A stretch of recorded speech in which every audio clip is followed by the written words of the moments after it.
She's been recognized as one of the world's greatest female leaders. United Nations Deputy Secretary General Amina Mohammed has risen from humble beginnings in Nigeria to become the UN's most powerful woman. For more than 30 years, she's worked hard to shine a light on the developmental challenges facing our world, particularly women and girls. Prior to joining the UN, Amina Mohammed served under 3 Nigerian presidents as an advisor and Minister of the Environment. As Deputy Secretary General, she's been instrumental in setting and promoting the implementation of the UN's ambitious Sustainable Development Goals. Amina Mohammed has been a strong voice for women's rights at a time when there are concerns the coronavirus pandemic could wipe out decades of progress made towards gender equality in areas like employment, education, physical and mental health. The global health crisis has led to an increase in gender-based violence. From the UK to the US, Australia and Kenya, violence against women is on the rise in nearly every country and has been made worse by lockdown restrictions. And the COVID-19 vaccination campaigns are once again highlighting global inequalities and the profound disparities in wealth, health and education between rich and poor countries. So, what can be done to build back a fair and safe world for women after the struggles and injustices of the pandemic? The Deputy Secretary General of the United Nations, Amina Mohammed, talks to Al Jazeera. Amina Mohammed, Deputy Secretary General of the United Nations, thank you for talking to Al Jazeera. Thank you so much for having me, Folly. Amina Mohammed, what is the greatest challenge of being a woman in today's world? Living up to the high expectations of leadership and delivering on what is important for the other half of humanity that has so far been ignored in the past decades. So yes, it's living the reality of expectations and trying to make sure that we deliver. So what we heard there was from the Deputy Secretary General of the United Nations. Now we want to hear from Amina Mohammed, who grew up with 4 sisters, has 4 daughters, a granddaughter. What do you teach them about the world we live in as women? Well, first of all, the opportunity, but those opportunities will not come easily because they're not in a position where their rights and equality is a norm.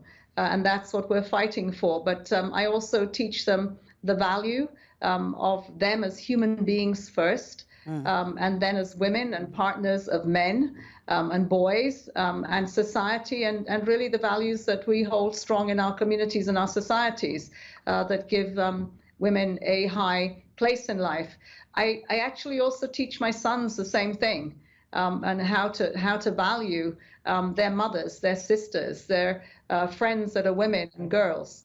So what is it like for you? Tell us about your experience. What is it like for you as a woman, a Muslim woman of color, navigating the halls of the United Nations, the world's most powerful international body? It has to be a bit difficult. It is tough, but I think first things first, I'm extremely proud to be a woman of color that is a Muslim. I think that's the first thing, is to be comfortable in your own skin and to project that so that the rest of the millions of women, in fact, billions of women that are not in that position, see you as a sign of possibilities, of opportunities, of hope. And so every day, that's what I strive to do, is to keep the positive side going, that there is hope, that there is a struggle, that we can fight this, we can overcome the many obstacles, whether it is gender-based violence, sitting in a leadership position, and once you claim that space, to keep the space, right. Education, health, all of the issues that we live with day to day. So when you say it's tough, what do you mean? How tough is it being the most powerful woman at the United Nations?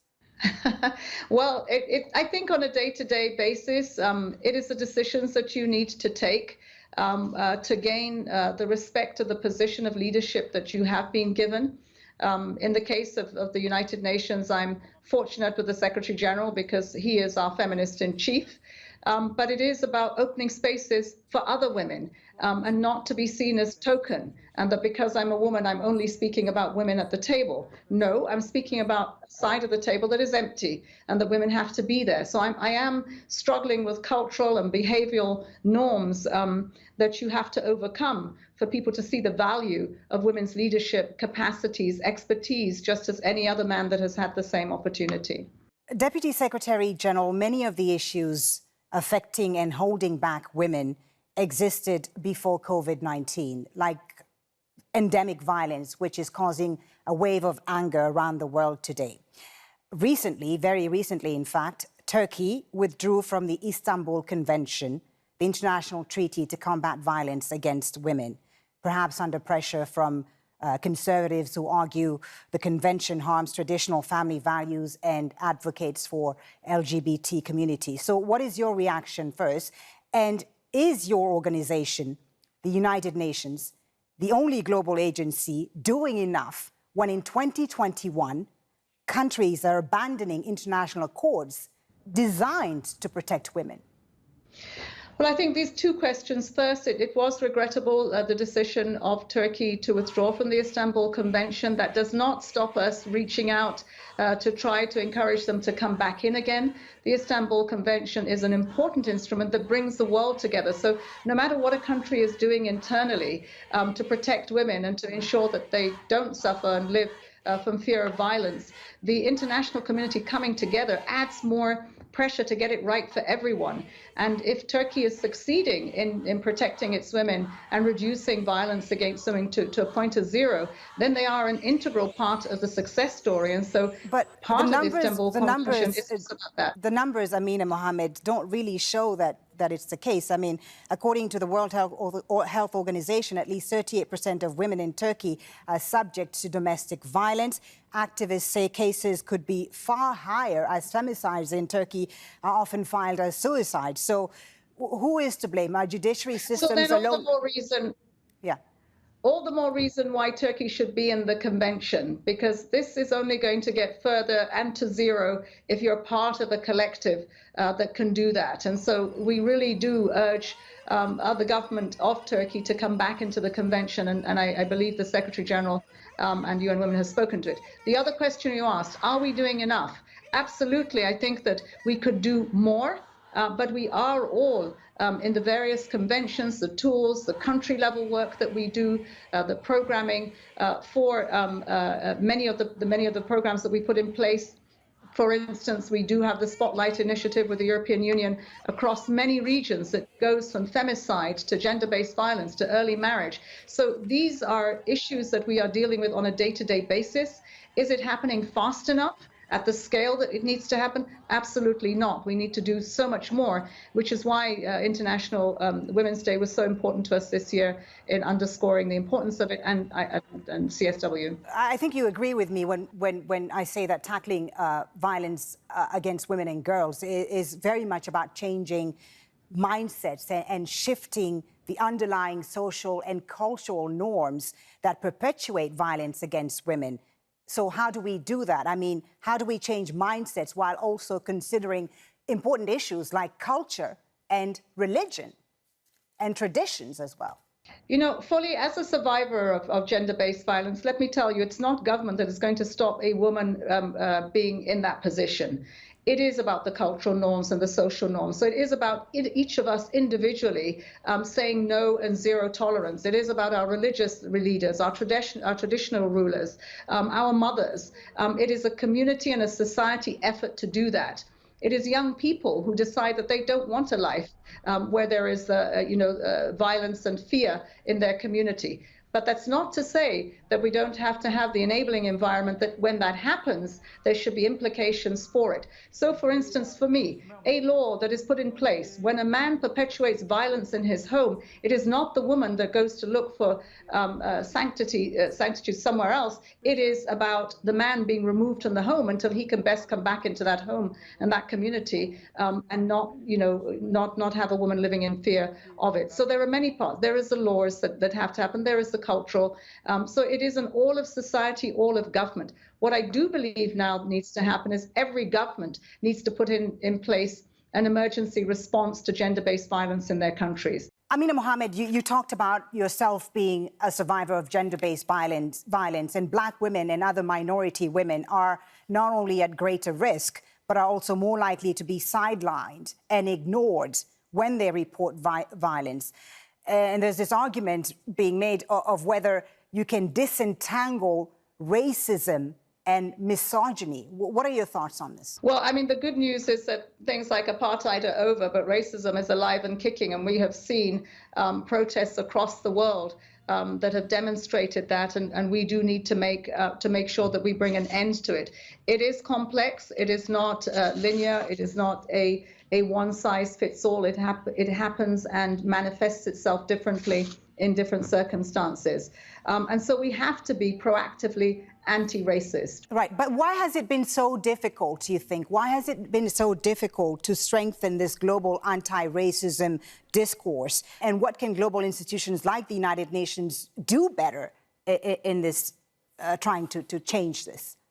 Well, I think the first thing that we international institutions have to do is walk the talk. In what they do internally, they must have policies, and they must actually demonstrate that these processes and the way that we live, we don't tolerate it. We reject it because it actually is, for us, it's not part of our core values. Now, in doing that, when we get into countries, then we have to work with those countries to identify what some of those root causes are, where the blind spots are. There are many. I mean, unconscious bias is everywhere.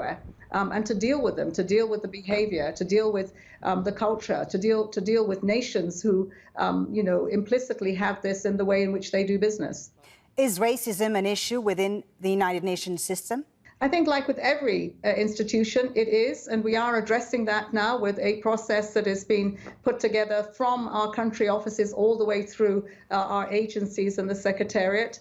It is over a year into that process. We have, of course, had feedback where it is happening, where it is unacceptable, and where we are putting in the checks and balances to make sure that we change the culture and that we make sure people are protected and don't go through what we stand against. All right, let's come back to the issue of women and the coronavirus pandemic. Many gains, the United Nations has said many gains have been made around women's rights in the past few decades, but the pandemic could now wipe out those gains. 25 years of progress towards gender equality. This is certainly very concerning. What are going to be the long-term effects of the pandemic on women and their well-being, and what should be the most urgent issue that we need to address now? Well, in 2015, Folly, we put in the Sustainable Development Goals, the 2030 Agenda, and women were a central part of this in every goal, not just Goal 5 that we have. And that's the measures that we use when we see the COVID exacerbating our progress towards the SDGs. It has put women out of work. It is the burden of the frontline workers. It is excluding them from education, as education was locked down and very few could get online. Gender-based violence in which we saw in some cases 3 times hold. So what do we do about that? I think we have to underpin 5 key areas that we must reinforce through the stimulus packages that are being supported and where they're not calling for financing for that, to have targeted expenditures on equal rights, on representation, on economic inclusion, informal to formal, on gender-based violence, and of course, I think a real focus on what are we going to do now to leapfrog the opportunities that COVID brings for that intergenerational transition and paying more attention to young people, especially young women. You talked about the SDGs there, and I wonder whether the UN is failing in achieving some of these SDGs, especially those around women's health and their sexual and reproductive rights, because of the politicization of women's health. When we talk about reproductive rights, for example, it's discussed in terms of morality very often. Some countries have made inroads and others haven't. So how do you, as the highest ranking woman at the United Nations, deal with the politicization of women's issues, especially when it comes to things like our health? I think you have to break it down to basic rights. I mean, the politics should have no place in the rights that women have around their body and the choices that they make. And I think we have to begin to push back and to simplify this basic ask, which is a basic human right and happens to be a woman's right. I think once you start to fail on those rights, you fail on all of them. And it is great to see US leadership with Kamala Harris, who's talking about democracy and the risk to democracy and its stepping back and how critical women are going to be at the center of that. Every day, it is about reinforcing those rights that we have around sexual, reproductive and health. And what that means in where the gaps are that we need to fill. And this needs to be a cross-aisle issue. This is not an issue for one party or another, for one opposition or another. It is about women. It is about their rights over their bodies and the choices that they make. And it is about, at the end of the day, it's about our humanity.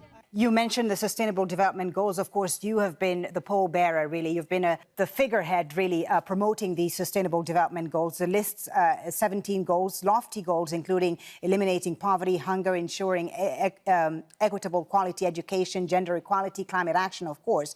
And they came with a huge price tag, $2 to $3 trillion. That was even before the pandemic. What's the reality now of the situation? I mean, these goals, are they still attainable even after the pandemic? Which one is going to be the most difficult to achieve? Well, they came as a package. And so I see that, we are perhaps most at risk of losing traction on the gender goal.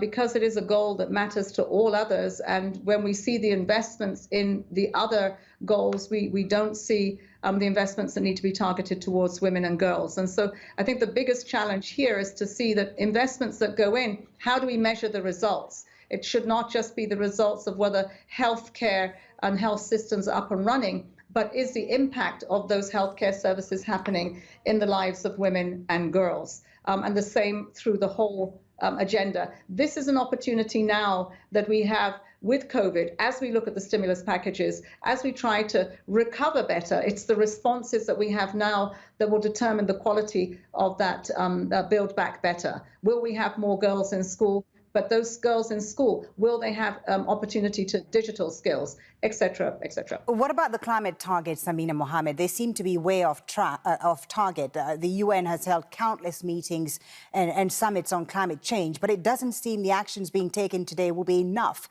to forestall the direct impacts of climate change.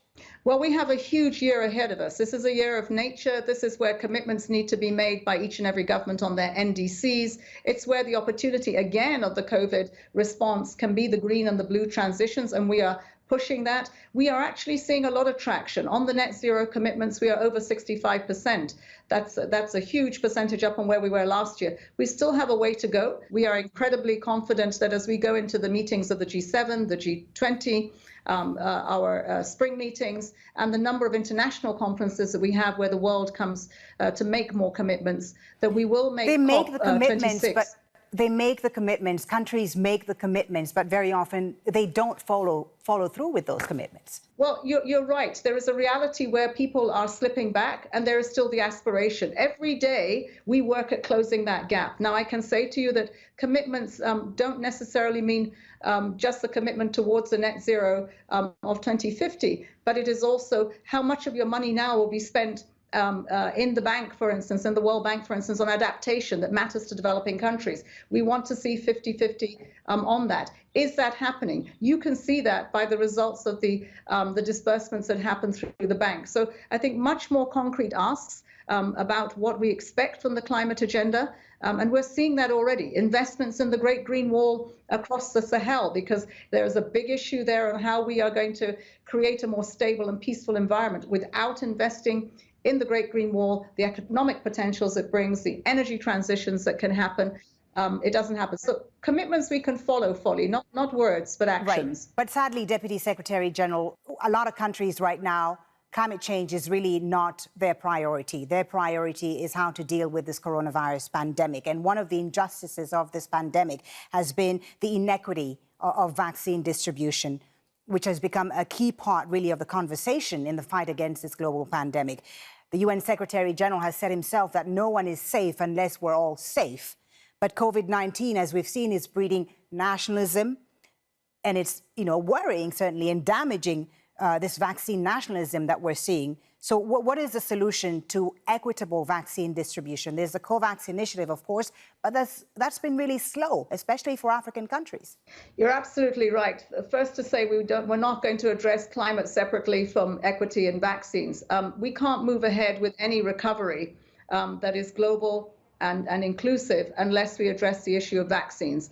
What has happened with vaccine nationalism is a moral blight on our international community. It should not happen. This is the one global public good in this global pandemic that we should all get behind. We haven't, and we have to do better at that. And this is why the SG Secretary General asks for a global plan in which the G20 can get behind with the resources, addressing the productivity, and that you can produce this not just in wealthy countries, but in countries around the world, building that But in India, we've seen India and South Africa trying to waive intellectual property rights on COVID-19 vaccines, but they've failed so far.